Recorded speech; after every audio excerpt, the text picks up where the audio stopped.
When I did my first quilt online and got to this point, I thought, well, this is not going to work online because it's going to go for a few weeks and it's just needle in, needle out. Nothing's going to be happening. It's not dramatic like when it was on the wall and I was trying to make my decisions and create my design. That was the Superman quilt. That was very challenging.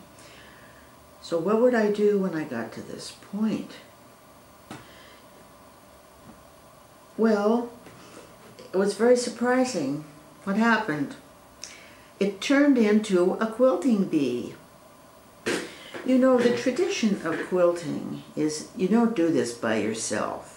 You may do the piecing by yourself, but then you and your friends, either a group at church or somewhere, you have a circle of friends that gets together maybe once a week and quilts on one quilt. It's put up on a huge frame and everyone quilts on everybody else's quilts.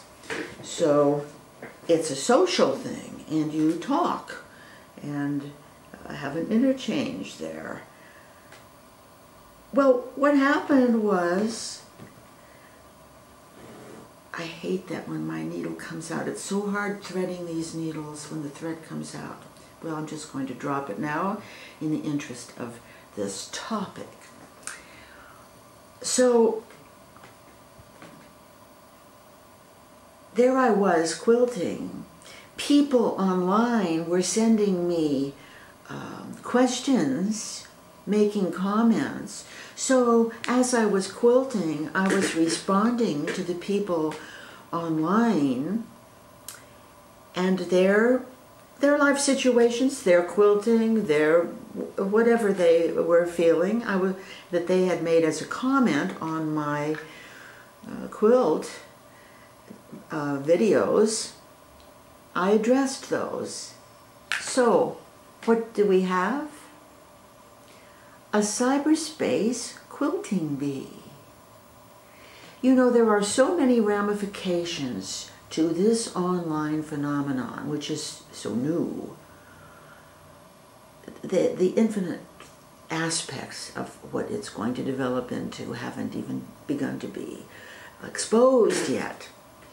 But I like to think that I found a way to have a quilting bee with other people using the internet.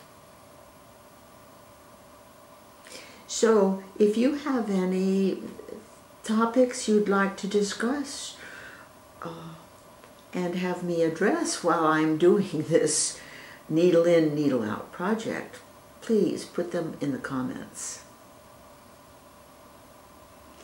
You wouldn't believe the number of people that since I did my 2 quilts online have begun quilting. People who thought they didn't have a drop of creativity in them.